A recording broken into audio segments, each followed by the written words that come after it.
मंत्रपाठः।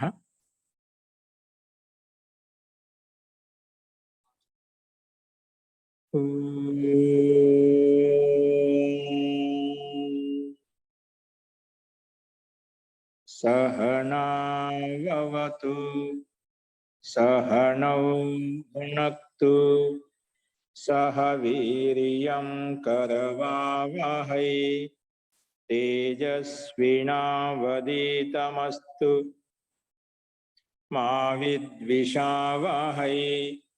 ओम शांति शांति शांति। सर्वेभ्यो नमः। अंदरिकी नमस्कारम अंडी। మనము అష్టాధ్యాయంలో రెండవ అధ్యాయం చెప్పుకుంటున్నాము.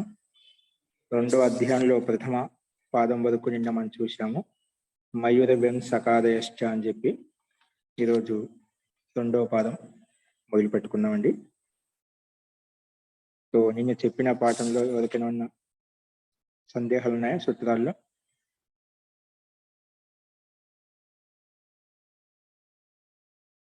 అస్తు, ఇప్పుడు అదే కంటిన్యూగా చూద్దామండి. అథ ద్వితీయః పాదః. చూడండి స్లైడ్ మీద, ద్వితీయః పాదః. ఈ రెండవ అధ్యాయంలో రెండవ పాదము. పూర్వ పర ధరోత్తర ధరోత్తరం ఏకదేశి నైకాధికరణే.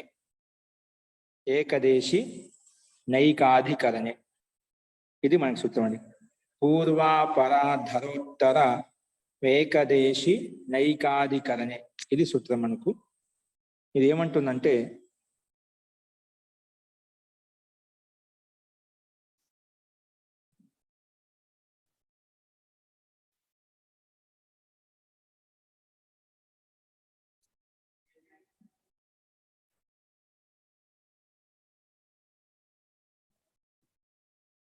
పూర్వాపరాధరోత్తరం ఏకదేశి నైకాధికరణే. చూడండి స్లైడ్ మీద కనిపిస్తుంది. ఇదంతా ఒకే సూత్రం కింద ఒకే విధంగా ఒకే పదం కింద కనిపిస్తుంది, కానీ దీంట్లో మూడు పదాలు ఉన్నాయి. తో పూర్వాపరాధరోత్తరం ఏకదేశి నైకాధికరణే అనే సూత్రంలో మూడు భాగాలు ఉన్నాయి, మూడు పదాలు ఉన్నాయి.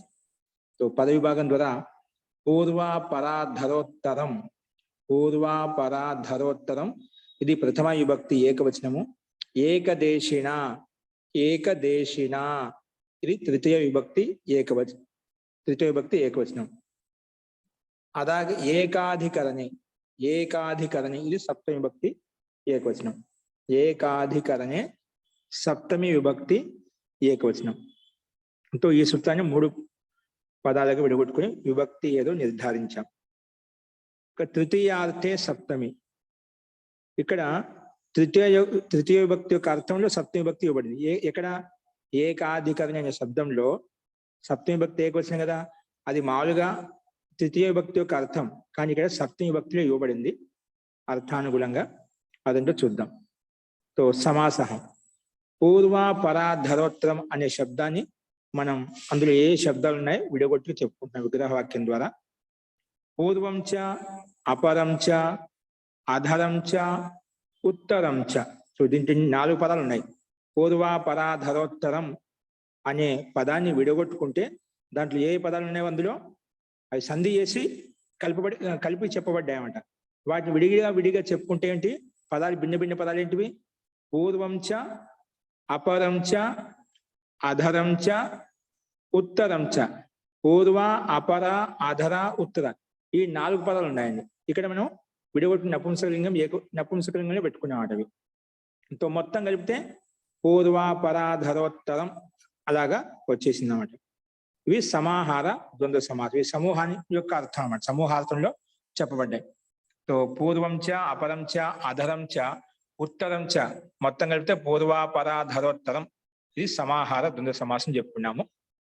నెక్స్ట్ వచ్చేసి ఏకాధికరణి సప్తమి భక్తి ఏకవచనం విడగొట్టాం కదా, అది ఇక్కడ చెప్పబడుతుంది. ఏకం చ తద్ అధికరణం చ. ఏంటి ఏకాధికరణి అంటే ఏకం చ తద్ అధికరణం చ, ఏకం ఒకటి అదే తద్ అధికరణం చ, ఇంకా దాని యొక్క అధికరణం ఏదైతే ఉందో ఏకం చ తద్ అధికరణం చ కలిపితే ఏకాధికరణం. ఏకాధికరణం అంటే ఒకే అధికరణం ఎక్కడైతే ఉందో దాన్ని ఏకాధికరణం కింద చెప్పుకున్నామాట. ఏకం చ తద్ అధికరణం చ ఏకాధికరణం, తస్మిన్ ఏకాధికరణే అలా అవుతుంది. తస్మిన్ ఏకాధికరణే.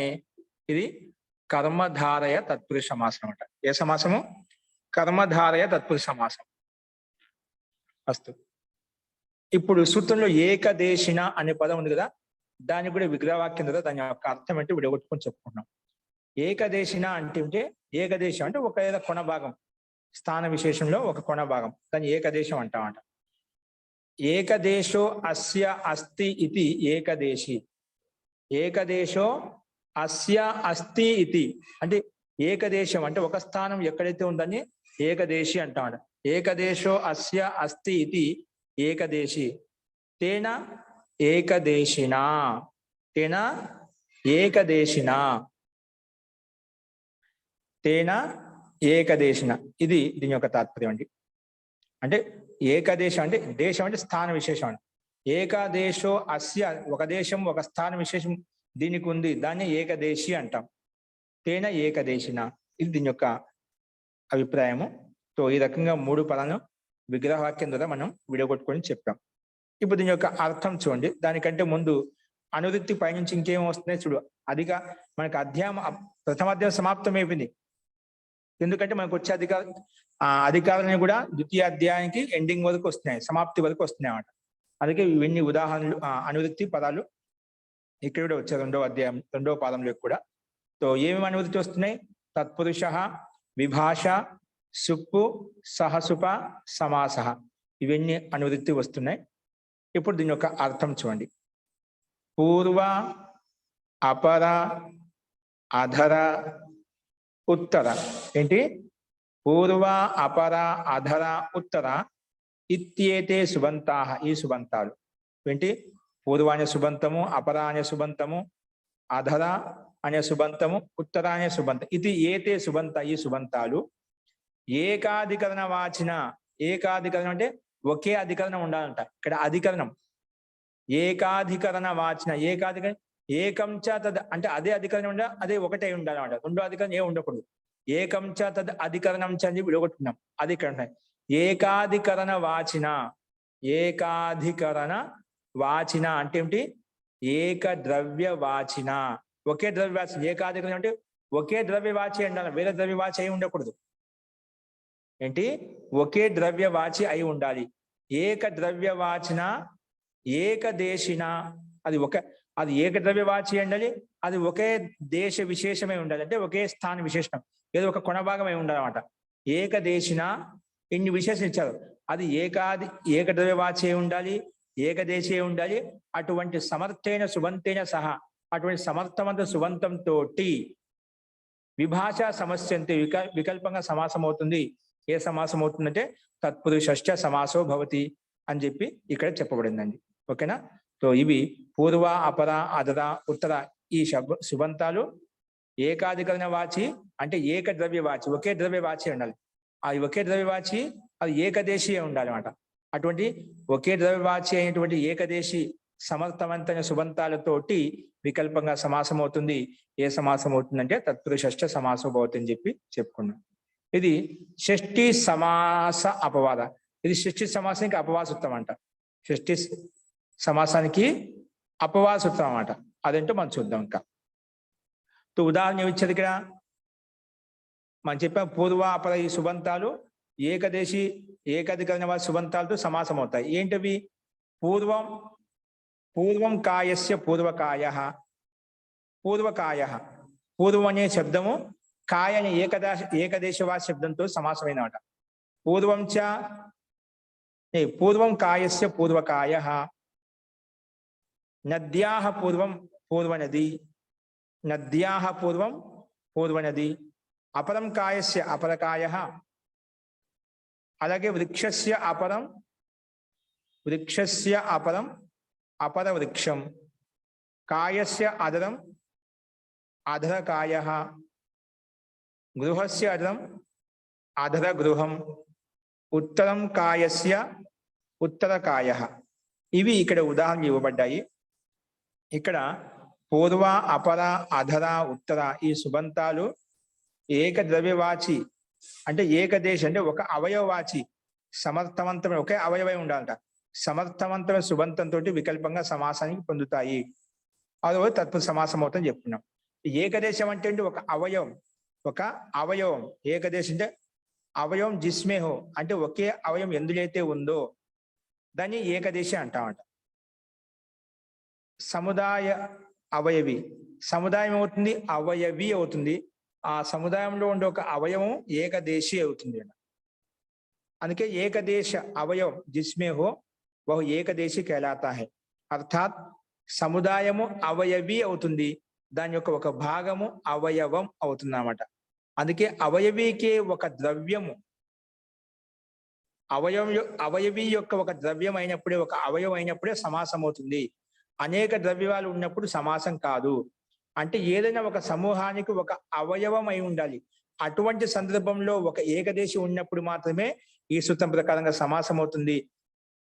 అనేక ద్రవ్యాలు, అనేక ద్రవ్యాలు ఉన్న చోట ఇక్కడ సమాసం కాదు. అనేక ద్రవ్యం అన్నప్పుడు సమాసం కాదు.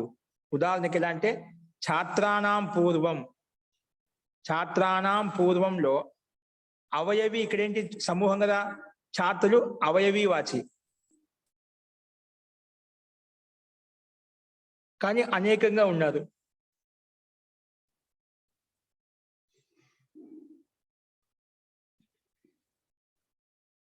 ఛాత్రానం పూర్వం అన్నప్పుడు ఛాత్రం యొక్క సమూహం బహువచనంలో ఉంది కాబట్టి ఒక అవయవవాచం కాదు, మనకు సమూహంలో ఏదైనా ఒక అవయవమే ఉండాలంట. అప్పుడు మాత్రం ఈ సూత్రం ప్రకారం సమాసం అవుతుంది. ఛాత్రానం పూర్వంలో అవయవి ఛాత్ర యొక్క సమూహం అయినప్పటికీ కూడా అందులో చాలా మంది అనేకంగా ఉన్నారు, అందుకే ఇక్కడ సమాసం కాలేదు. అందుకే ఛాత్రానం పూర్వం అనేది అలాగే ఉండిపోయింది అంట, విభక్తి పూర్వకంగానే ఉండిపోయింది. సో ఇక్కడ ఈ రకంగా చెప్పబడింది. ఉదాహరణ పూర్వం కాయస్య అంటే పూర్వం కాయస్య, పూర్వ సు కాయాంగస్, కాయాంగస్. ఈ సూత్రం ప్రకారంగా పూర్వ పదము ఏకదేశి కాయ శబ్దంతో సమాసం అవుతుంది. సమాసం కాగానే ప్రాతిపదిక సంజ్ఞ విభక్తులకు చేసుకుంటే పూర్వ కాయ మిగులుతుంది. ఆ పూర్వకాయ అంటే మధ్య విభక్తి లోపు చేస్తాము పూర్వకాయ. అప్పుడు ఈ సమస్త పదం చేత సు తెచ్చుకొని విసర్గం తెచ్చుకుంటేనా పూర్వకాయ అనే రూపం సిద్ధిస్తున్నామట. అలాగే నద్యాహ పూర్వం, నద్యాహ నదీంగసు పూర్వాసు, నదీంగసు పూర్వాసు. ఈ సూత్రం ప్రకారంగా సమాసము మళ్ళీ ప్రాతిపదిక సంజ్ఞ పేరు విభక్తి లుక్ అయిపోతుంది. అప్పుడు నది పూర్వ అలా ఉంటుంది. ఇక్కడ ప్రథమా నిర్దిష్టం సమాస ఉపసర్జనం, ఉపసర్జనం పేరు పెట్టగానే ఉపసర్జనం పూర్వం అని చెప్పి ఈ పూర్వ శబ్దం ముందుకెళ్ళిపోతుంది. ఉపసర్జనం పూర్వం ప్రకారంగా పూర్వ శబ్దం ముందుకెళ్ళిపోతున్నమాట.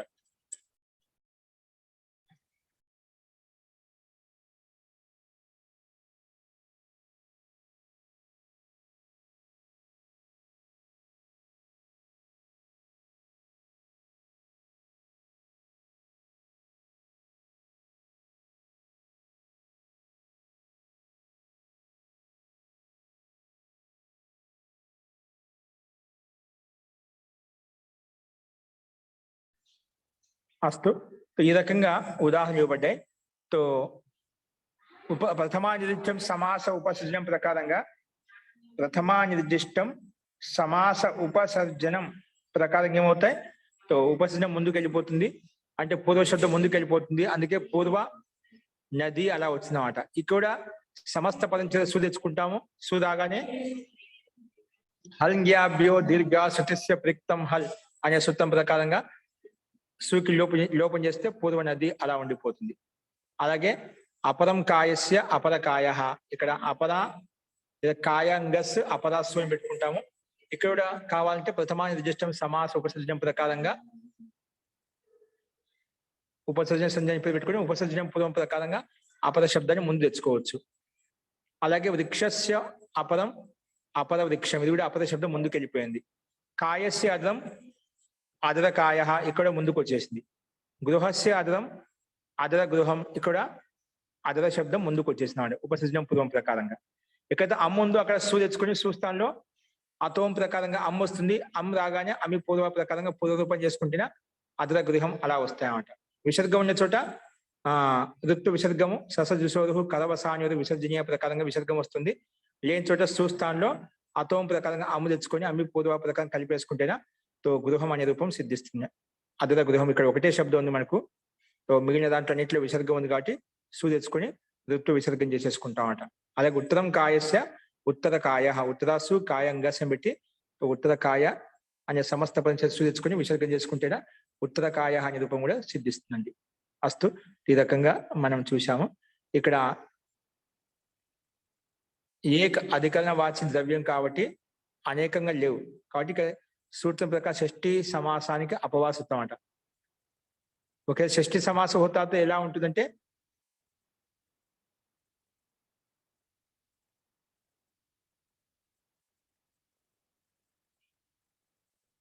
ఇక్కడ ఏం చెప్పంటే ఉదాహరణ మే కాయ నది ఇత్యాది ఏకదేశీ హే.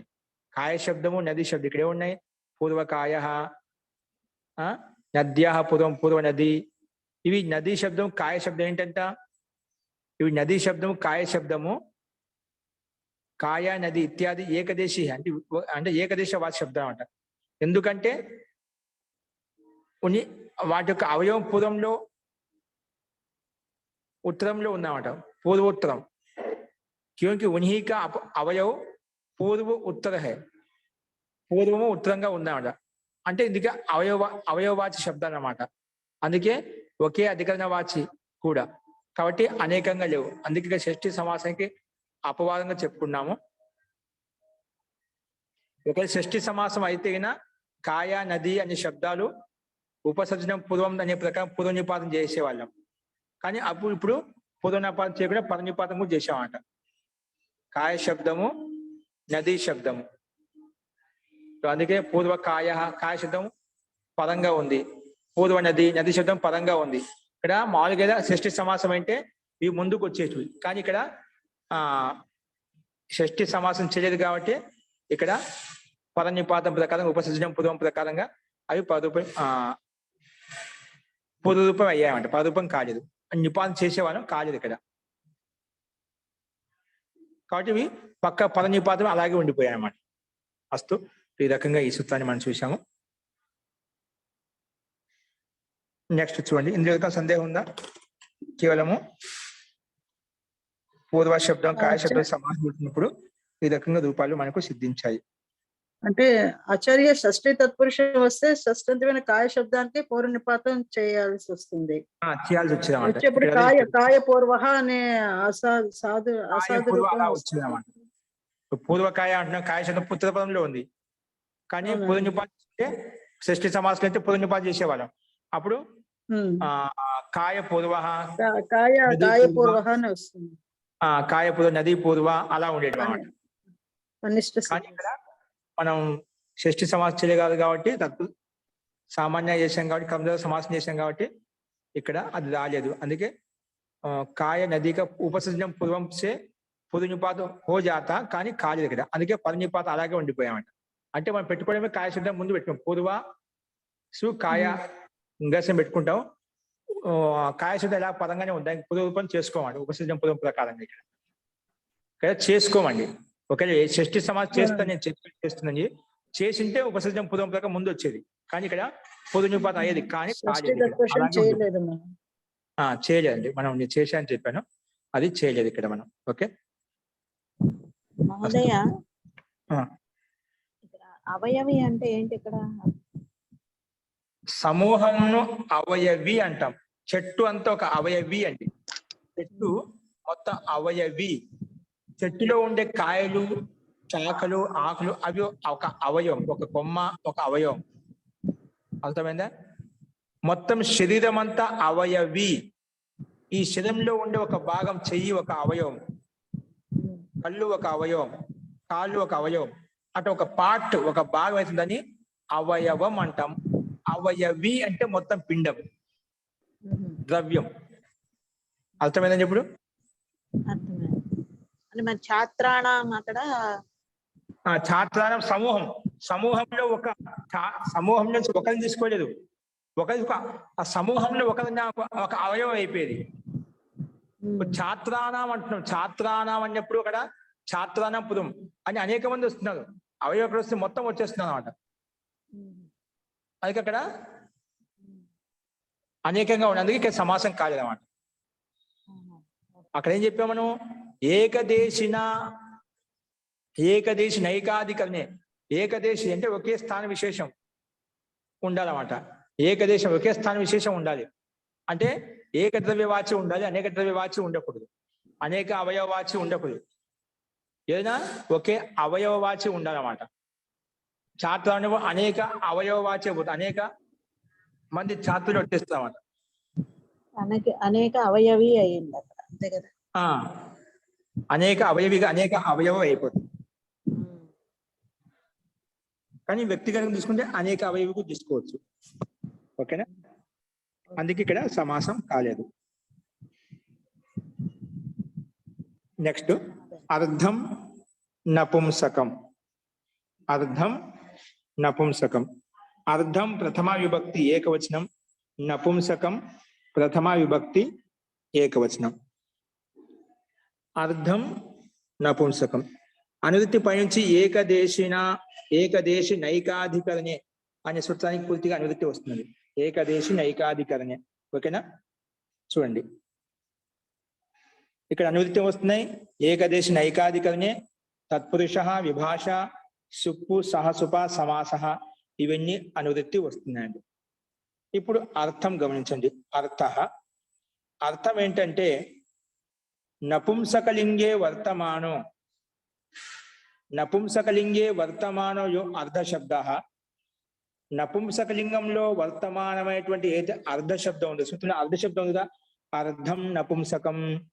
ఏంటి సూత్రంలో అర్ధం నపుంసకం. ఇక్కడ ఏమంటున్నా సూత్రార్థంలో నపుంసకలింగే, సూత్రంలో నపుంసకం ఉంది అంటే నపుంసకలింగే వర్తమాన అంటే నపుంసకలింగంలో వర్తమానంగా ఉన్నటువంటి ఏంది ఏదైతే అర్ధశబ్దం ఉందో, నపుంసకలింగే వర్తమానో యో అర్ధశబ్ద, ఏదైతే అర్ధశబ్దం ఉందో స అది ఏకాధికరణ వాచిన అంటే ఏకాధికరణ వాచి, ఏకదేశిన సుబంతేన సహా, ఏకాధికరణ వాచిన ఏకదేశిన సుబంతేన సహా అంటే ఏకాధికరణ వాచి ఏకదేశ సుబంతంతో విభాష సమస్యతే తత్పురుషష్ఠ సమాసో భవతి. తో వికల్పంగా సమాసం అవుతుంది, అది తత్పురుష సమాసం అవుతుంది చెప్పి ఇక్కడ చెప్పబడింది. తో సమ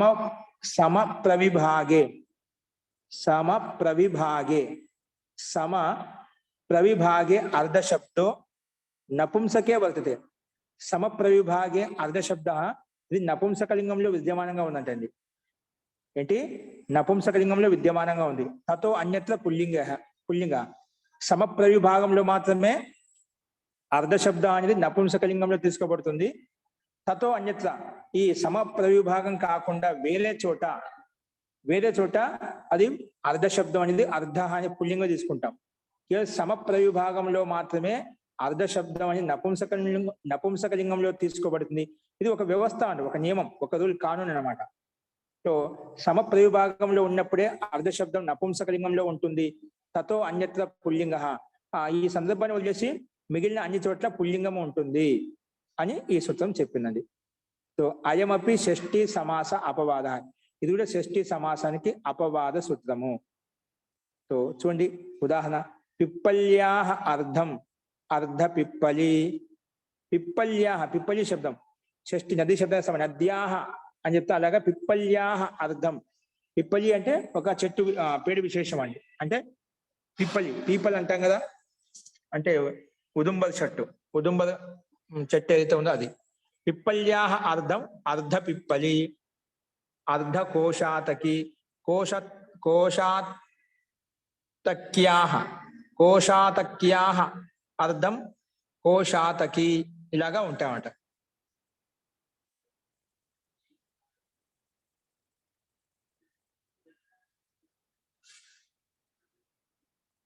तो कोशातक्याः అర్థం అర్ధకోశాతకి ఇలాగా 2 ఉదాహరణలు ఇచ్చారు. ఇక్కడ పిప్పల్యా అని ఉంది, పిప్పలింగస్ అర్ధం సు అలా వస్తుంది. సో ఇదే సూత్రం ప్రకారం అర్ధం శబ్దము సూత్రాలు ఏం చెప్పుకున్నాం మనం, అర్ధం నపుంసక కదా, నపుంసకలింగంలో వర్తమాని ఇది అర్ధ శబ్దము ఏమవుతుంది, ఏకాధికరణ వాచి సుబంతంతో ఏకాధికరణ వాచి ఏంటి ఇక్కడ, ఏకాధికరణ వాచి పిప్పలి శబ్దం, అది ఏకాధికరణ పిప్పలి శబ్దం అర్ధ శబ్దంతో సమాసం అవుతుంది. ఏ సమాసం, తత్పురుష సమాసం చేశాం.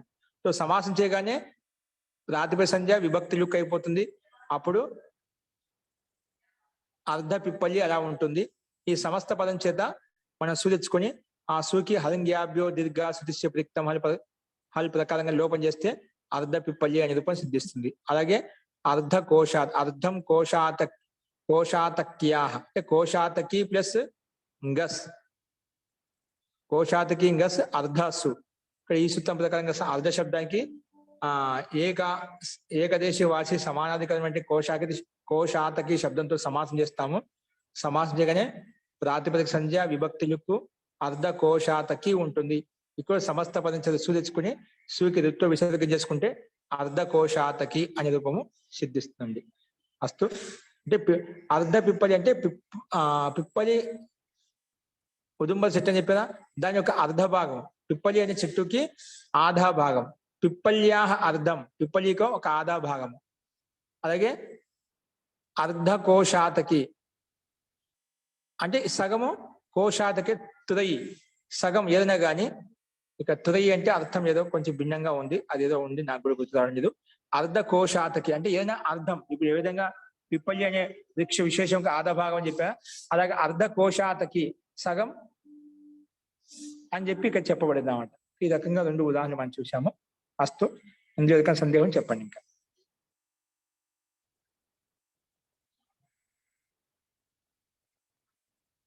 ఇక్కడ చూడండి, अर्ध शब्दम आधे को कहने को, अर्ध शब्दम आधे को कहने में नपुंसकलिंग होता है, उससे अन्यत्र पुल्लिंग होता है. इक जीवन को शब्दम विशिष्ट है. समप्रविभागे, సమప్రవిభాగి అంటే అర్ధ శబ్దము సగానికి ఎప్పుడు చెప్తుందో అప్పుడు నపుంసకలింగంలో ఉంటుందంట. సగం కాకుండా ఎక్కువ తక్కువ చెప్పినా కూడా పుల్లింగంలో ఉంటుంది. సూత్రంలో అర్ధం అనగానే సగం అని చెప్పి మనకు ఒక ఆటోమేటిక్ గా స్వాభావికమైనటువంటి రూఢి అర్థం మనకు బయటకు వచ్చేస్తుంది. అర్ధం అంటే ఏమిటి, సగం.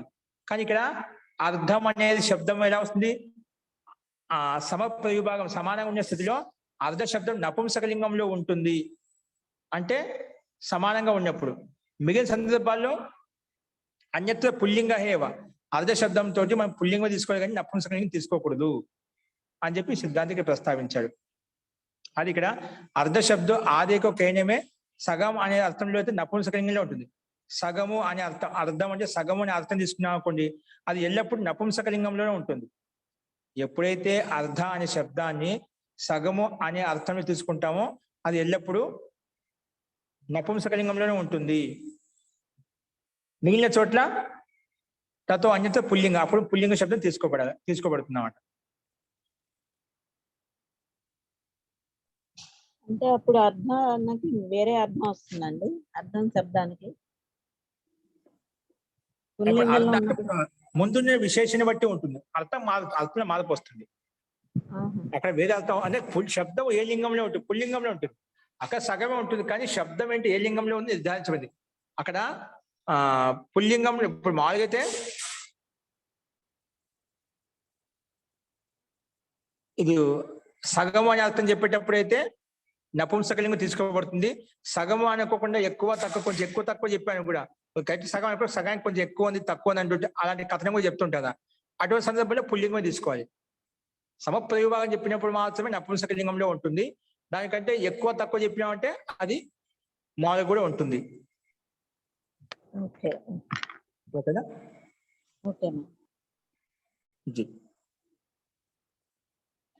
నెక్స్ట్ చూడండి, ద్వితీయ తృతీయ చతుర్థ తుర్యన్యాన్యతరస్యాం తుర్యాన్యన్యతరస్యాం.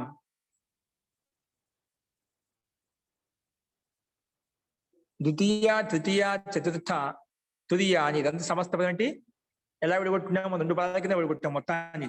ద్వితీయ తృతీయ చతుర్థ తుర్యాన్యతరస్యాం అనే సూత్రాన్ని మొట్టమొదటి పద విభాగం చేశాము.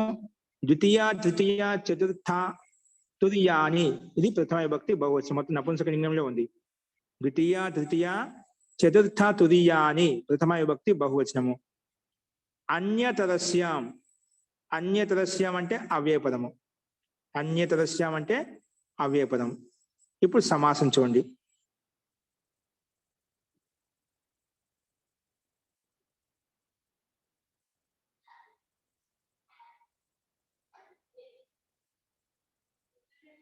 సమాసం వచ్చేసి అంటే ద్వితీయ అనే పదం విడగొట్టాం. ద్వితీయాచ తృతీయాచ చతుర్థశ్చ తుర్యశ్చ ఇది ద్వితీయ తృతీయ చతుర్థ తుర్యాని అని చెప్పి తాని తుర్యాని అని చెప్పి మనం ఇతరేతర యోగ సమాసం చేసుకుంటాం. ఈ సమాసం ద్వారా ద్వితీయ తృతీయ చతుర్థ పదాలు ఏ విధంగా ఉన్నాయని చెప్పి విడగొట్టి చెప్పుకున్నాము. నెక్స్ట్ అనువృత్తి వచ్చేసి ఏకదేశి నైకాధికరణే తత్పురుష విభాష సుప్పు సహ సుప సమాస ఇవన్నీ అనువృత్తి వస్తున్నాయి. ఇక్కడ దీని యొక్క అర్థం వచ్చేసి అర్థ ద్వితీయ తృతీయ చతుర్థ తురియ ఈ 4 శబ్దాలు అండి. ద్వితీయ శబ్దము, తృతీయ శబ్దము, చతుర్థ తురియ ఇది ఏతే సుబంత, ఈ సుబంతాలు అంటే ద్వితీయ సుబంతము, తృతీయ సుబంతము, చతుర్థ తురియ అనే సుబంతాలు. ఇది ఏతే సుబంతాః ఏకాధికరణ వాచిన ఏకదేశిన ఏకాధికరణ వాచిన ఏకదేశి సుబంతేన సహా ఏకదేశి సుబంతంతో ఏకాధికరణ వాచిన ఏకదేశి సుబంతేన సహా విభాషా సమస్యంతే వికల్పంగా సమాసం అవుతాయి. ఏ సమాసం అవుతాయి? తత్పురుష సమాసో భవతి అని చెప్పి చెప్పుకున్నాం. ఇక్కడ ఇది కూడా షష్ఠీ సమాసో అపవాదో అయం, ఇది కూడా షష్ఠీ సమాసానికి అపవాదో అయం, అపవాద సూత్రం ఇది.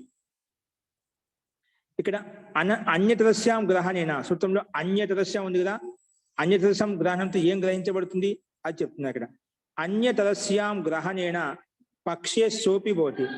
సూత్రంలో ద్వితీయ తృతీయ చతుర్థ తుర్యన్యాన్యతరస్యం అని చెప్పారా. అన్యతరస్యం అంటే ఈ సూత్రం ప్రకారం ఏమవుతుంది? వికల్పంగా సమాసం అవుతుంది చెప్తాం కదా. అంటే ఇది షష్ఠి సమాసానికి అపవాదం.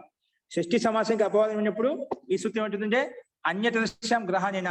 సూత్రంలో అన్యతరస్యం అంటే అది మళ్ళీ వికల్పం కోసము, అంటే ఒక పక్షంలో షష్ఠి సమాసం కూడా అవుతుంది. ఇక్కడ షష్ఠి సమాసానికి అపవాదం చెప్పాం కదా, అంటే షష్ఠి సమాసం కాదు అని చెప్పుకున్నాం. కానీ అన్యతరస్యం ఈ పదం చేత, ఈ పద కారణంగా తో షష్ఠి భక్తులు కూడా మనకు ఉదాహరణ కనిపిస్తుంది. అది చెప్పాడు. అన్యతరస్యాం గ్రహణేన పక్షే సోపి భవతి, పక్షంలో ఒక పక్షంలో అది కూడా అవుతుంది. తో ఈ రకంగా చెప్పబడింది. ఇంకా తత్పురుష అన్యతరస్యాం గ్రహణ పక్ష సోపి భవతి. మహావిభాషయాతు విగ్రహవాక్య వికల్ప. మహావిభాష ప్రకారం నడుస్తుందా వికల్పంగా, విభాష సమస్య అని చెప్పి అది మహావిభాష నడుస్తుంది కాబట్టి విగ్రహవాక్య వికల్ప, విగ్రహవాక్యం వికల్పంగా ఉంటుంది. మహావిభాష ప్రకారం ఉంటుంది కాబట్టి ఒక పక్షంలో విగ్రహవాక్యం ఉంటుంది. సమాసమైనప్పుడు సమస్త పదం ఉంటుంది, సమాసం కాని పక్షంలో విగ్రహవాక్యము ఉంటుంది. అలాగే విడివిడిగానే ఉంటాయి అన్నమాట. అది ఇక్కడ చెప్పబడింది. తో మహావిభాషయాతు విగ్రహవాక్యం వికల్ప, విగ్రహవాక్యం వికల్పంగా వస్తుంది. చూడండి ఉదాహరణ. ద్వితీయం భిక్షాయా, ద్వితీయ భిక్ష అంటే ద్వితీయం భిక్షాయ, భిక్షకి రెండవది. ద్వితీయ భిక్షాయా అంటే భిక్షాకి రెండవ భాగము. ద్వితీయం భిక్షాయా, భిక్షాటనికి రెండవ భాగము. ఇది విగ్రహవాక్యం. ద్వితీయం భిక్షాయ విగ్రహవాక్యంలో ఉంది. ఇది ఒక పక్ష సమాస కాని పక్షంలో, సమాసమైన పక్షంలో దాన్ని ద్వితీయ భిక్ష అలా వస్తుంది. ఏమొస్తుంది? ద్వితీయ భిక్ష. ఇది ఒక పక్షం చూసాం. ఒక పక్షం కాని పక్షం ఏమొస్తుంది? ఇక ద్వితీయం భిక్షాయా ఇది కూడా ద్వితీయ భిక్ష, ఇది ఒక వచ్చిందన్నమాట. ఒక సమాస పక్షం ఏమొస్తుంది? భిక్షా ద్వితీయం, భిక్ష ద్వితీయం. ఇది పూర్వనిపాతం అయిపోతుందన్నమాట. షష్ఠి సమాసం అన్నప్పుడు ఏమో చెప్పి ముందు చెప్పినదా, అక్కడ పూర్వనిప ఉపసర్జనం పూర్వం ప్రకారం పూర్వనిపాతం వస్తుంది. ప్రథమాని నిర్దిష్టం సమాస ఉపసర్జనం ప్రకారం ఉపసర్జన సంజయ్ ఉపసర్జన సంజయ్ పేరు పెట్టుకోగానే వెంటనే ఉపసర్జనం పూర్వవాణ్య సూత్రం వచ్చేసి దానికి పూర్వ రూపంలో చేసిస్తుంది అన్నమాట. పూర్వ రూపంలో తీసుకోబడుతుంది ఇక్కడ. అస్తు. ఇక్కడ చూడండి, షష్ఠి సమాస పక్షంలో భిక్షా ద్వితీయం. ఇక్కడ భిక్ష అనే శబ్దం ముందు తీసుకుంటున్నాం, పూర్వ నిపాతం చేసుకున్నాం. ఎందుకు? షష్ఠి సమాసం కాబట్టి. భిక్షాయా ద్వితీయం భిక్షా, షష్ఠి విభక్తి విగ్రహవాక్యములు భిక్షాయా ద్వితీయం భిక్షా ద్వితీయం, తృతీయాయా భిక్షాయా తృతీయం భిక్షా తృతీయం, ఇలాగా. దాన్ని తృతీయ భిక్ష అని చెప్పి చెప్తున్నాం. భిక్షా ద్వితీయం, తృతీయం భిక్షాయా తృతీయ భిక్ష, లేదా భిక్షా తృతీయం. ఈ రకంగా 2 రూపాయలు వచ్చాయి. భిక్షా ద్వితీయం, తృతీయం భిక్షాయా తృతీయ భిక్షం, లేదా భిక్షా తృతీయం. ఈ రకంగా భిక్షా తృతీయం, ఈ రకంగా 2 రకాలుగా రాసుకోవచ్చు. అలాగే చతుర్థం భిక్షాయా చతుర్థ భిక్ష, దాన్ని తిప్పి రాస్తే భిక్షా చతుర్థం, భిక్షా చతుర్థం. అలాగే తురియం భిక్షాయా తురియ భిక్షం, మళ్ళీ దాన్ని తిప్పి రాస్తే భిక్షా తురియం. ఇలాగా రూపాలు మనకి సిద్ధిస్తాయండి. అన్నిట్లలో ద్వితీయ, తృతీయ, చతుర్థ, తురియ అనే పదాలను ఉపయోగించి ఈ సుబంతాలు ఏమవుతాయి? ఏకాధికరణ వాచి ఏకదేశ సుబంతంతో వికల్పంగా సమాసం అవుతాయి. ఏ సమాసం అవుతాయి? తత్వ సమాసం అవుతాయని చెప్పుకున్నాము. వాటికి ఇది షష్ఠి సమాసానికి అపవాదం కాబట్టి ఒక పక్షంలో షష్ఠి సమాసం కూడా అవుతుంది. అయినప్పుడు రూపాలు ఉదాహరణ ఏ విధంగా ఉంటాయో మనం చూసాం. ద్వితీయం భిక్షాయా = ద్వితీయ భిక్ష. షష్ఠి సమాస పక్షంలో భిక్షా ద్వితీయం, లేదా తృతీయం భిక్షాయా అలా వచ్చేది. తృతీయం భిక్షాయా తృతీయ భిక్ష, దాన్ని కలిపితే భిక్షా తృతీయం అలా చెప్పుకోవచ్చు అన్నమాట. అలాగే చతుర్థం భిక్షాయా అంటే అన్నిటిలో భిక్షాసు చతుర్థాసు అని పెట్టుకున్నాం. ఇదే సూత్రం ప్రకారం సమాసము విభక్తులకు అన్ని కూడా కామన్ గా ఉంటాయి. సమస్త పదం చేత ఎక్కడైతే విసర్గం ఉంటుందో సు తెచ్చుకొని విసర్గం చేసుకుంటాం.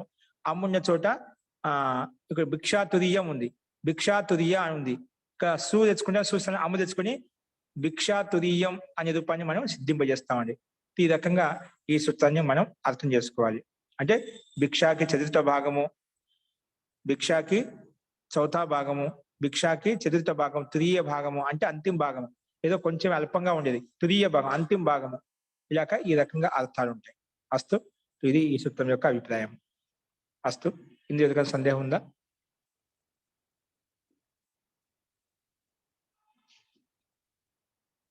ఓకే అండి. నెక్స్ట్ చూడండి. అయితే ప్రాప్తాపన్నేచ ద్వితీయయా, ప్రాప్తాపన్నేచ ద్వితీయయా. ప్రాప్తాపన్నే ఇది ప్రథమ విభక్తి ద్వివచనము, చ అవ్యయపదము. ఏంటండి? ప్రాప్తాపన్నే ప్రథమ విభక్తి ద్వివచనము, చ అవ్యయపదము. ద్వితీయయా ఈ తృతీయ విభక్తి ఏకవచనం. ద్వితీయయా ఇది తృతీయ విభక్తి ఏకవచనం. ప్రాప్తాపన్నే అనే శబ్దాన్ని విడగొట్టి చెప్పుకుంటున్నాం. సమాస ప్రాప్తశ్చ ఆపన్నం చ. ఏంటి? ప్రాప్తశ్చ ఆపన్నం చ, ప్రాప్తశ్చ ఆపన్నం చ ప్రాప్తాపన్నే, ప్రాప్తాపన్నే, ప్రాప్తశ్చ ఆపన్నం చ ప్రాప్తాపన్నే. ఇతరేతర యోగ ద్వంద్వ. ఏంటి? ఇతరేతర యోగ ద్వంద్వ. ఇది ఇతరేతర యోగ ద్వంద్వ సమాసం అని చెప్పి చెప్పుకున్నాం. ఇక్కడ అనువృత్తి వచ్చేసి అన్యతరస్యాం, తత్పురుష, విభాష, సుప్పు, సహసుప, సమాస ఇవన్నీ అనువృత్తి వస్తాయి. అర్థం వచ్చేసి ప్రాప్త, ఆపన్న, ఇత్యేతౌ సుబంతౌ. ఇది 2 సుబంతాన్ని. ప్రాప్త అనే సుబంతము, ఆపన్న అనే సుబంతం. ప్రాప్త, ఆపన్న, ఇత్యేతౌ సుబంతౌ, ఇతి ఏతౌ సుబంతౌ ద్వితీయాంతేన సుబంతేన సహ. అంటే ద్వితీయాంతం అంటే ఇక్కడ సూత్రం ద్వితీయ అని చెప్పి ద్వితీయయా తృతీయ విభక్తి ఏకవచనం అంటే ద్వితీయ విభక్తితోటి అని అర్థం. అంటే ప్రాప్త శబ్దము ద్వితీయ విభక్తితోటి, ఆపన్న శబ్దం ద్వితీయ విభక్తి సమాసం అవుతాయన్నమాట. అందుకే ప్రాప్త, ఆపన్న, ఇతి ఏతౌ సుబంతౌ. 2 సుబంతాలు ఏ దాంతో సమాసం అవుతాయి? ఏ సుబంతంతో? ద్వితీయాంతేన సుబంతేన సహ. ద్వితీయాంతం అంటే ద్వితీయ విభక్తితో యుక్తమైన సుబంతం చేత, సుబంతం తోటి, ద్వితీయ విభక్తితో యుక్తమైన సుబంతం అయితే ఉందో ఆ సుబంతం తోటి విభాష సమస్య అంటే వికల్పంగా సమాసం అవుతాయి. ఏ సమాసం అవుతాయి అంటే తత్పురుషశ్చ సమాసో భవతి అని చెప్పి ఇక్కడ మనం చెప్పుకున్నామండి. అస్తు. సో అందుకే అదేవిధంగా ఉదాహరణ ఇచ్చేది ఇక్కడ. సో విభాష సమస్యేతే, రెండు కదా ప్రాప్త ఆపన్న అని చెప్పి, అందుకే సమస్యేతే అని ద్వివచనం ఇచ్చారు ఇక్కడ. ప్రాప్త ఆపన్న ఇత్యేతౌ సుబంతౌ ద్వితీయాంతేన సుబంతేన సహ విభాష సమస్యేతే తత్పురుషశ్చ సమాసో భవతి, తత్తు సమాసం అవుతుంది. సో ఉదాహరణ, సో ప్రాప్త శబ్దము ద్వితీయ విభక్తితో కలుస్తున్నామట. అదేంటో చూడండి. ప్రాప్తో జీవికాం, ప్రాప్త జీవికాం ఇజ్ ఈక్వల్ టు ప్రాప్త జీవిక. ఇవేంటి?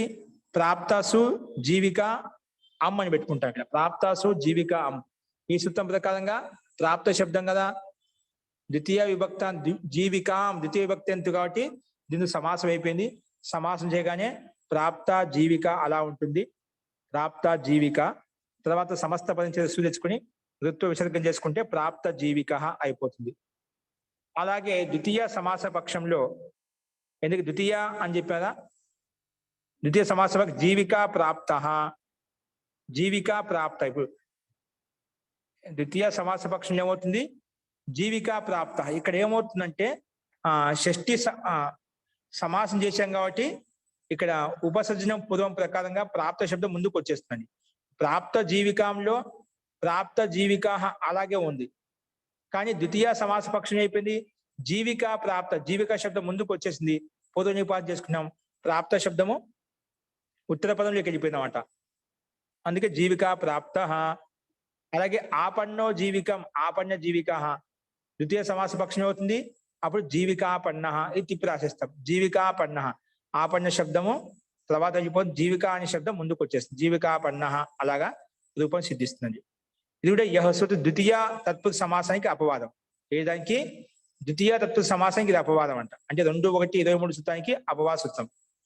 ఉదాహరణలో ఏక విభక్తి చాపూర్వ నిపాతే అనే సూత్రం ప్రకారంగా జీవికా శబ్దకి ఉపసర్జ సంజ్ఞ పేరు పెడతామండి. ప్రాప్త సు జీవికా సు అని చెప్పాం కదా. విభక్తి లుక్ అయిపోయిన తర్వాత ఏక విభక్తి చాపూర్వ నిపాతే అనే సూత్రం ప్రకారంగా జీవిక అనే శబ్దానికి ఉపసర్జన సంజ్ఞ అని పేరు పెట్టుకుంటాము. ఉపసర్జన సంజ్ఞ అని పేరు పెట్టగానే ఉపసర్జనం పూర్వం ప్రకారంగా అది ఉపసర్జనం పూర్వంలోకి వెళ్ళిపోతుంది. ఉపసర్జనం ఏంటి? పూర్వం అంటే జీవికా శబ్దం ముందుకు వెళ్ళిపోతుంది అన్నమాట. అందుకే ముందుకు వెళ్ళగానే గోస్త్రియో రూప సర్జనస్య ప్రకారంగా జీవికాలు దీర్ఘ ఉంది కదా, అది గోస్త్రియో రూప సర్జనస్య ప్రకారంగా హ్రస్వం అయిపోతుంది. అందుకే జీవిక ప్రాప్త జీవిక జీవిక అలా వచ్చింది.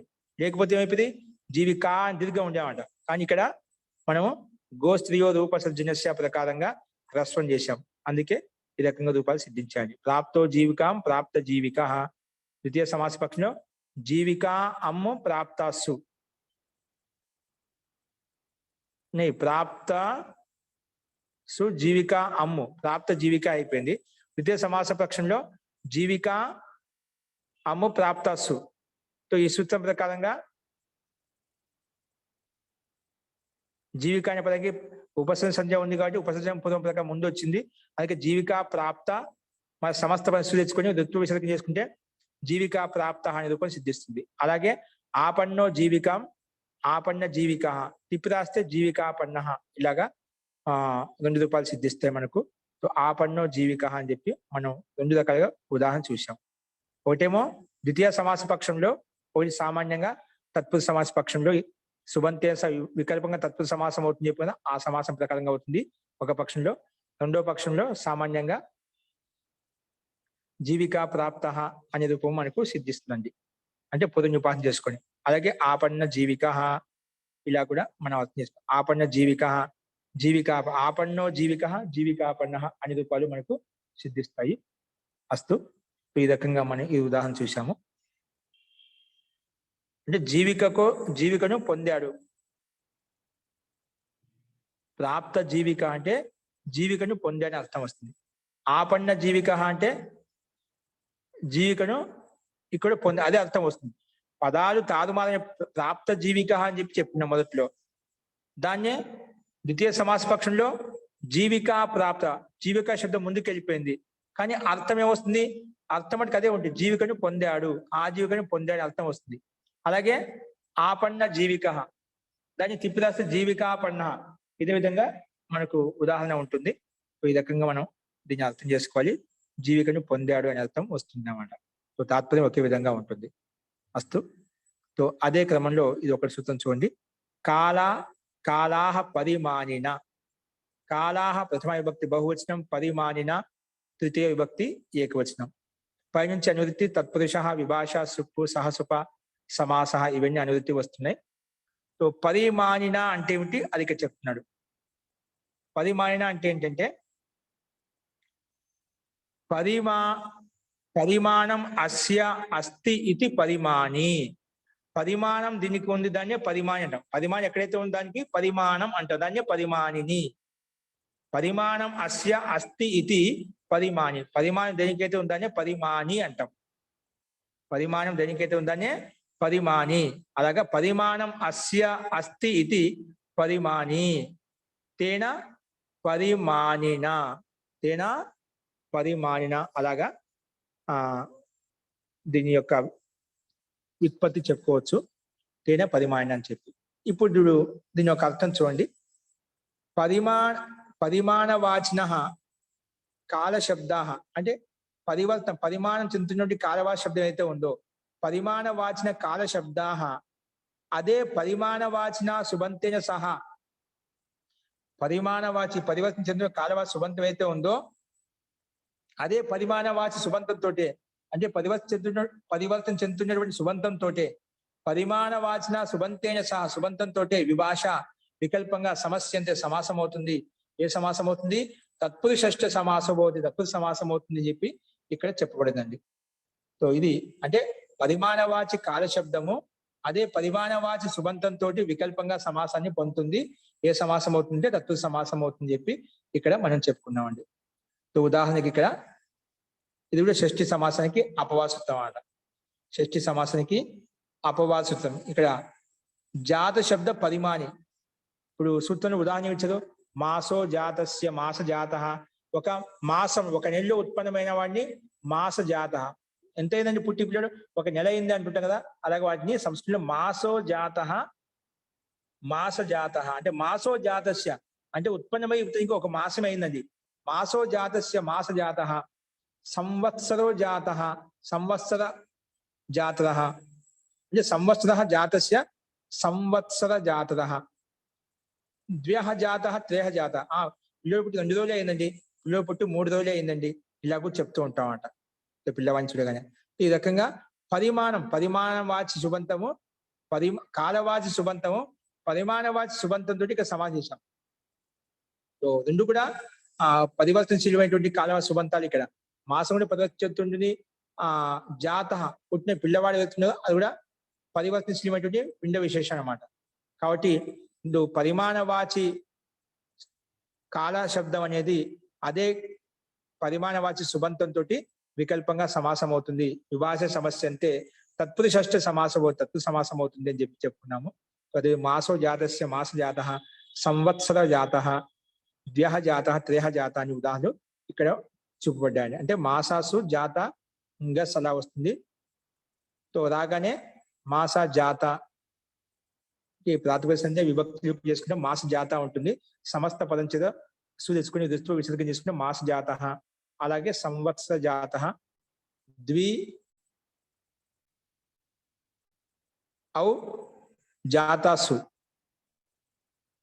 ద్వి ఔ జాత గస్, త్రి జస్ జాత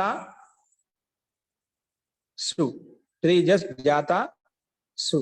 ఈ రకంగా 60కి విగ్రహవాక్యం పెట్టుకున్న తర్వాత ఇదే సూత్రం ప్రకారం సమాసం అవుతుంది. సమాసం చేయగానే విభక్తి లుక్కు ద్వ్యః, ద్వి ప్లస్ అహ, ద్విలో ఉండే ఇకారం, అహాలో ఉండే అకారం. ఇక్కడ సంధి చేసి డైరెక్ట్ గా ద్వ్యః శబ్దం తీసుకున్నాము. అలాగే 3 ప్లస్ అహ, 3లో ఉండే ఇకారం, అహలో ఉండే అకారం రెండింటి మధ్య ఏనా సంధి చేస్తే త్రయః అయిపోతుంది. అలాగే ద్వ్యః, ఈ 2 పదాలు డైరెక్ట్ గా చెప్పేసుకున్నాను. ద్వ్యః జాత త్రయః జాత అని చెప్పి ఈ సూత్రం ప్రకారం అలౌకిక విగ్రహవాక్యం పెట్టుకుని ఈ రకంగా సమస్త పదం తెచ్చుకొని విసర్గం చేసుకుంటున్న ద్వ్యః జాత త్రయః జాత అనే రూపం మనకు సిద్ధిస్తుందండి. అంటే ఒక వర్షంలో పుట్టినవాడు, 2 రోజుల్లో పుట్టినవాడు, 3 రోజుల్లో పుట్టినవాడు అనే అర్థం మనకు వస్తుంది. మొత్తానికి పరిమాణవాచి కాల శబ్దం ఇది. మాసము ఇవన్నీ మారుతూ ఉంటాయి. అందుకే పరిమాణవాచి కాల శబ్దము. అదే పరిమాణవాచిన సుబంతంతో పరిమాణవాచి సుబంతంతో వికల్పంగా సమాసం అవుతుంది. ఏ సమాసం అవుతుంది? తత్పురుష సమాసం అవుతుంది చెప్పి మనం చెప్పుకున్నామండి. ఈ రకంగా ఈ సూత్రాన్ని కూడా మనం చూసామండి. నెక్స్ట్ నై అనే సూత్రం ఉంది, అది రేపు చెప్పుకుందాం. ఇందులో ఇంకెవరికైనా సందేహం చెప్పండి. ఆచార్య కాలాహ అనే సూత్రం ఉంది కదండి, 2:1:28. అది కూడా కాలవాచన శబ్దాహ ద్వితీయాంత ప్రాంతేన ఎక్కడుందండి? 2:1:28 మనం చెప్పుకున్నాం కదా. 2:1 అక్కడ అర్థం ఇక్కడ తాత్పర్యం భిన్నంగా ఉంది కదా. అదే అంటే అక్కడ కూడా కాలవాచన శబ్దం. అది కాలవాచే కాబట్టి అర్థం భిన్నంగా ఉంది అక్కడ. అవును, అక్కడ దానికి అర్థం తేడా ఉంది. ఇక్కడ ఏంది? కాలవాచన ద్వితీయాంత సుబంత, తాంత సుబంతంతో అని చెప్పాను. తాంతం ఉండాలన్నమాట. అంటే కృదంతం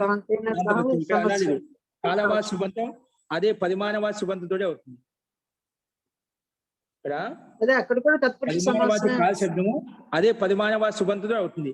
అక్కడ కాలవాచి సుబంతము తాంత సుబంతంతో సమాసం అవుతుంది. అది మనకు అర్థంలో తేడా వస్తుంది. అంటే అది కూడా తత్పురుష సమాసం. తత్పురుష సమాసం అండి. మహోదయ, 4వ సూత్రంలో ప్రాప్తాపన్నేచ ద్వితీయ అన్నారు కదండి. జీ, అక్కడ ప్రాప్తాపన్నే అనేది ప్రథమ విభక్తి ద్వివచనంలో విడగొట్టారు దాన్ని. ద్వితీయ అనేది తృతీయ ఏకవచనంలో విడగొట్టారు. ఇక్కడ అదేమో ఇతరేతర ద్వంద్వం అయింది కాబట్టి ప్రథమ విభక్తిలోది అది ప్రాప్త శబ్దం అయినా ఉండొచ్చు, ఆపన్న శబ్దం, ఈ రెండిట్లో ఏదైనా పూర్వపదంలో ఉంటుంది. ఆ రెండు పదాలతో ఇక్కడ ద్వితీయతో తత్పురుష సమాసం విభాషగా అవుతుంది. అంతే కదండి? అవునండి. ఇక్కడ ద్వితీయ అన్నప్పుడు అది ద్వితీయ విభక్తి అని తీసుకోవాలా?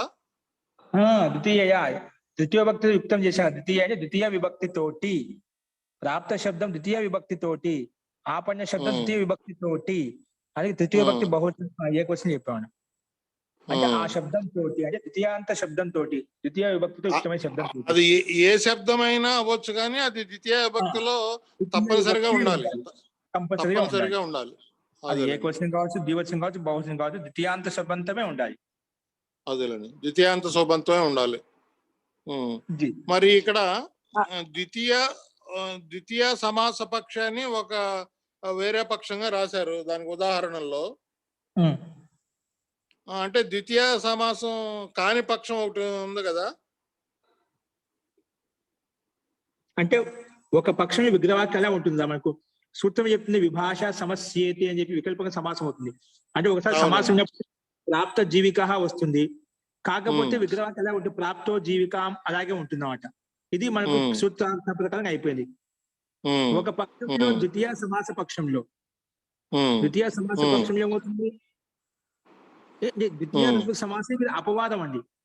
ద్వితీయ సమాసం అది కాకుండా ఇక్కడ మహేష్ తత్పురుష సమాసం చేసాం. ద్వితీయ తత్పురుష సమాసం కాకుండా తత్పురుష సమాసం చేసాం.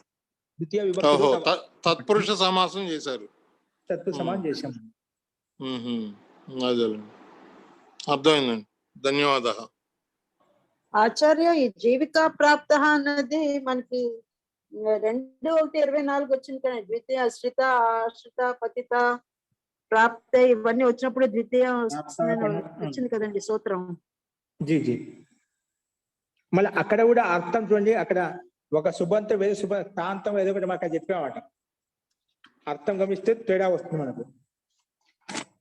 దాన్ని సుతం చూసినామంటే అర్థంలో తేడా వస్తుంది. అక్కడ సుబంతం వేరే సుబంతంతో సమానం. గ్రామం గమి అంటే గ్రామ గమి అని వచ్చేది. గ్రామానికి పంపేవాడు అలాంటి అర్థం చేసుకుంటాం మనం.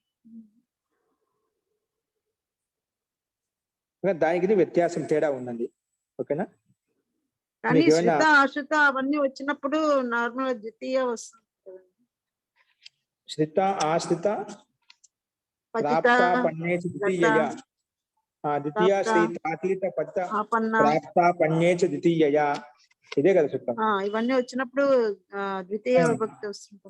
ద్వితీయ భక్తి వస్తుంది. ద్వితీయ అంటే ద్వితీయాంతం సుబంతము, శ్రిత అతీత ఈ సుబంత ద్వితీయాంత సుబంతం ఏమవుతుంది? శ్రిత సుబంతంతో అతీత సుబంతంతో మాత్రమే సమాసం అవుతుంది అన్నమాట. ఇక్కడేంటి? ఇక్కడ అలా కాదు. ఇక్కడ మనం ఏం తీసుకున్నాము?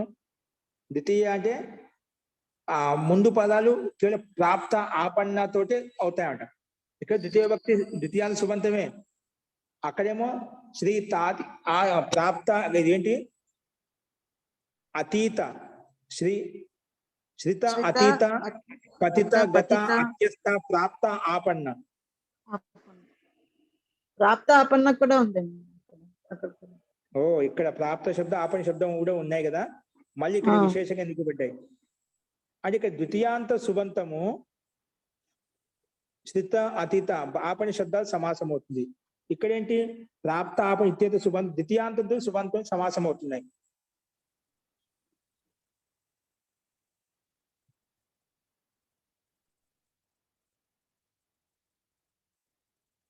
ద్వితీయాంత సుబంతంతో వికల్పంగా సమాసం అవుతున్నాయి. అంటే అక్కడ కూడా తత్పురుష సమాసం అవుతుంది. అక్కడ తత్పురుష సమాసం చేశాము. సో మరి దీన్ని విశేషంగా విడిగా ఎందుకు ఇచ్చేవాడు? కానీ ఇక్కడ వికల్పేనా అండి? ఇక్కడ అంటే వికల్పం ఇక్కడ ఉంది కదా, వికల్పేనా విభాష అని చెప్పి. అక్కడ నిత్యమేమో ఇక్కడ వికల్పేనా. మహావిభాష ఇక్కడ తత్పురుష విభాష ఇక్కడ ఉంది కదా. ద్వితీయాంతం సుబంతం శ్రిత అతీత పతిత గత అత్యస్త ప్రాప్త ఆపన్న ఇత్యేతై సమర్థై సుబంతాలతోటి వికల్పంగా సమాసం అవుతాయి, తత్పురుష సమాసం అవుతాయి. ఇక్కడ వికల్పేనా అవుతుందండి. ద్వితీయాంత సుబంతే విభాష సమస్యేతే అంటే ఇక్కడ ఈ రెండింటికి మాత్రమే సమాసం ఎప్పుడు చేస్తేనా ద్వితీయాంత సుబంధం ప్రాప్త ఆపన్నకే అవుతాయి, మిగిలిన శబ్దాలు కావు. ఇక్కడ మాత్రము ఒకేలా అయితే ద్వితీయాంత సుబంధంతోటి శ్రిత అతీత పతిత ఈ శబ్దాలతో మాత్రం సమాసం అవుతాయని చెప్పి ఇక్కడ చెప్పబడిందండి. అయినా ఇక్కడ దీనితో కూడా మనం సమాసం చేసుకోవచ్చు. మళ్ళా ఇక్కడ విశేషంగా ఎందుకు ఇవ్వబడింది? ఈ సూత్రం ద్వారా కూడా చేసుకోవచ్చు అండి. జీవికా ప్రాప్త అన్నది ఈ సూత్రం ద్వారా చేసుకుంటాం, బానే ఉంది. కాకపోతే ఎందుకు చేసుకోవాలి మనకు? మహోదయ అక్కడ ఆపన్న ఉత్తర పదంలో ఉంది, ఇక్కడేమో ఆపన్న అది పూర్వ పదంలో. అదే విభక్తి మార్చబడి ఇక్కడ మనకు ద్వితీయ ఇది ప్రథమాంతంలో ఉంది, శ్రీ ద్వితీయ అని తృతీయాంతంలో ఉన్నాడు. విభక్తి పరిణామం అయితే కనిపిస్తుంది మనకు స్పష్టంగా. కానీ సమాసం చేసినప్పుడు అంటే కొంచెం అర్థంలో తేడా వస్తుంది, మనకు అర్థంలో తేడా వస్తుంది. ఇక్కడ మనకు ద్వితీయ అని ద్వితీయాంతం ప్రాప్త ఆపన్న ద్వితీయాంతం సమస్తాయి కదండి. ఇది సూత్రం ప్రకారం ద్వితీయాంతం తోటి వేసుకున్నాం. అక్కడ ద్వితీయ అనే ప్రథమ విభక్తిలో ఉన్నాడు. దానికి తేడా అంటే విభక్తి తేడా వస్తుంది. అంటే శబ్దంలో మార్పులు వస్తుంది. పూర్వ పదంలో ఉత్తర పదంలో పదాలు భిన్న భిన్నంగా ఉంటాయి. దాన్ని బట్టి అర్థంలో మార్పు భిన్నంగా ఉంటుంది. అంతవరకు తీసుకోవాలి. కానీ మనం ఏమంటున్నా అంటే దాంతో కూడా మనకు ఇదే సూత్రం ప్రకారం చేయొచ్చు. విభక్తి విపరిణామం చేయడం ద్వారా అంటే పదాన్ని ముందు పెట్టుకోగానే అంత అర్థంలో ఇంత మార్పు వస్తుందా అని చెప్పి నేను దీనికి ఏమైనా సూత్రం చెప్పబడింది చూస్తున్నాను. విశేషం అంటే ఏం లేదండి, ఇక్కడ విభక్తి అయితే భిన్నంగా ఉంది కాబట్టి అర్థంలో భిన్నత్వం ఖచ్చితంగా వస్తుంది. ఏదైనా విశేషం ఉంటే ఏదో కిందనే ఉల్లేఖించేవారు, అలా ఏం ఉల్లేఖించలేదు కాబట్టి సామాన్యంగా ఉండొచ్చు. ఏమన్నా ఉంటేనే నేను మళ్ళీ చూసి చెప్తాను రేపు ఒకసారి. ఓకేనా మహోదయ?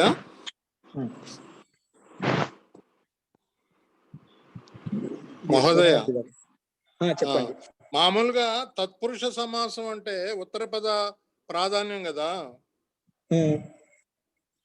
మరి ఇది పూర్వపదం ఉత్తర పదం అయిపోతుంది, ఉత్తర పదం పూర్వపదం అయిపోతుంది. అప్పుడు మరి తత్పురుష అనే దానికి పదం ఉత్తర పదంలో ఉన్నప్పటికీ కూడా ప్రాధాన్యత ఉన్నప్పుడు కూడా పూర్వపదం కూడా కొంచెం అర్థ నిర్ధారణ కోసం, అర్థ నిశ్చయం కోసం పూర్వపదం ఏ పదాలు ఉంటాయో నిర్ధారించబడుతున్నాయి. మామూలుగా తత్పురుష సమాసం అంటే అసలు బ్రాడ్ గా డెఫినేషన్ ఏంటంటే ఉత్తర పద ప్రాధాన్యం అని చెప్పుకుంటున్నాం కదా. ఇప్పుడేమో మళ్ళీ అది ఉపసర్జనం పూర్వం అని ఆ ఉత్తర పదం ఏమో మళ్ళీ పూర్వానికి వచ్చేస్తుంది కదా. పూర్వపదం ఉత్తర పదం అయిపోతుంది. పూర్వంలోకి వచ్చిన ఉత్తర పదం ఏదైతే ఉందో దానికి ప్రాధాన్యత ఉంటుంది, కానీ ఆ పూర్వ పదానికి ప్రాధాన్యత ఉండదు. ఏదైతే ఓహో, సమస్త అది పదంలో మారినా మనకు- కూడా ప్రాధాన్యత ఆ. మాత్రం మొదటి దానికే ఉంటది, మొదటి ఉత్తర పదానికే ఉంటది. ఉత్తర పదంగా ఉంటున్నాడు. ఏదైతే సమస్త పదం ఏదైతే నిర్ధారించబడుతుందో, ఏదైతే మనకు విభక్తి లుప్తి చేసి ఏదైతే మిగులుతుందో అదే ఉత్తర పదానికి ప్రాధాన్యత ఉంటుంది. దాంట్లో అదే మార్పు ఉండదు. కంటిన్యూ అవుతుంది, అదే కంటిన్యూ అదే అవుతుంది. ఇది. సరే, ధన్యవాదాలు మహోదయ. ఆచార్య తత్పురుషుల్లో కూడా భేదాలు ఉన్నాయి కదండి. ప్రథమ తత్పురుష అంటే, ద్వితీయ అంటే ఇప్పుడు మనకి వర్డ్స్ వచ్చినాయి ద్వితీయ కదా, తత్పురుషము, శ్రిత తృతీయ ఆశ్రిత తత్పురుషము. శ్రిత ఆశ్రిత ఇవన్నీ వచ్చినప్పుడు ద్వితీయ తత్పురుషం వస్తుంది. అలాగే ఆ, ఇవి వస్తాయి మనకి సదృశం సమ అని వచ్చినప్పుడు కూడా తృతీయ తత్పురుషం వస్తుంది. మనకి భేదాలు వచ్చాయి కదండి సమాసాలు. ముందు ఒకసారి చూశాను. తృతీయ తత్పురుష సమాస తత్పురుషంలో విభాగాలు ఉంటాయన్నమాట. అవి కూడా ముందు చెప్పుకున్నట్టున్నా సంకేతంగా. అంటే ఇందులో వస్తున్నాయండి మనకి. ఇప్పుడు ఇందాకలో వచ్చింది కదండి, ఇది ద్వితీయ శ్రిత ఆశ్రిత అవన్నీ వచ్చినప్పుడు ద్వితీయ వస్తుందని ఈ సూత్రం అక్కడ apply అవుతుంది. అంతకంటే ముందు మనం చతుర్థి చూసాము, అంతకంటే ముందు పంచమి భయ ప్రకారం పంచమి భక్తి చూసాము, అవునండి, చూసాము. ద్వితీయాలు చూసాము. అదే భయ భీతి ఇక్కడ అదే విధంగా అవన్నీ చూస్తున్నాం. వచ్చినప్పుడు పంచమి వస్తుంది, పంచమి తత్పురుష వస్తుందని కూడా చూసాం.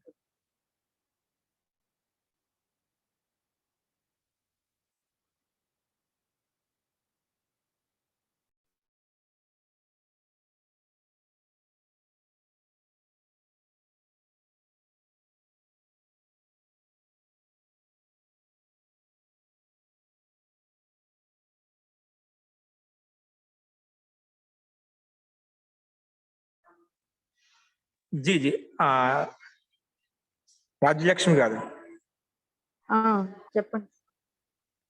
జీ జస్ట్ నేను మీ వాయిస్ వినలేదండి, పొరపాటున మధ్యలో వచ్చి ఇదే చెప్పారు, నేను సరిగ్గా వినలేదు. లేదా పంచమి భయ భీతి వచ్చినప్పుడు పంచమి వస్తుందని మనకి ఇంత ముందు కూడా నేర్చుకున్నాం. భయ భీతి అలాగా పంచమి భయన అనే పంచమి తత్పురుష సమాసం వస్తుంది కూడా. అవి అక్కడ చెప్పుకోగా మిగిలినటువంటి క్రమంగా ఇప్పుడు చెప్పుకుంటూ వస్తున్నాం అంట.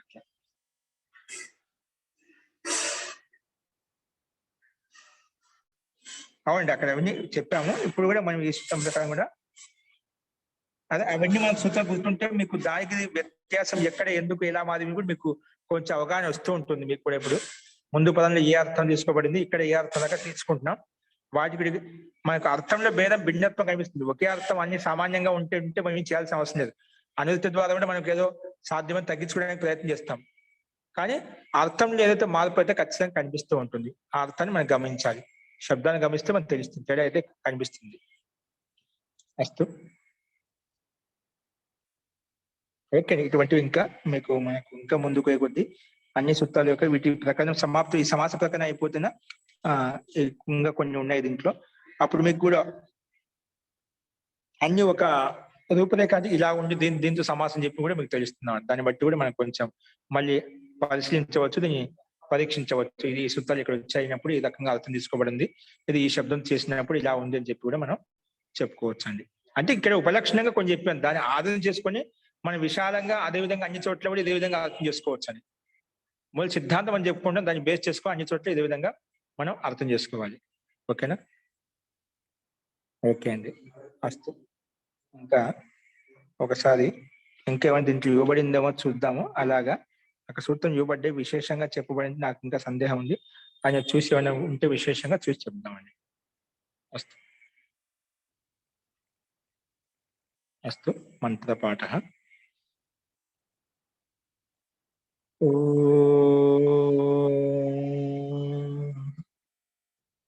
సర్వే భవంతు సుఖినః, సర్వే సంతు నిరామయాః, సర్వే భద్రాణి పశ్యంతు, మా కశ్చిద్ దుఃఖభాగ్ భవేత్. ఓం శాంతి శాంతి శాంతి. సర్వేభ్యో నమః. అందరికీ నమస్కారం అండి. నమస్తే ఆచార్య, ధన్యవాదాలు. నమస్తే అండి.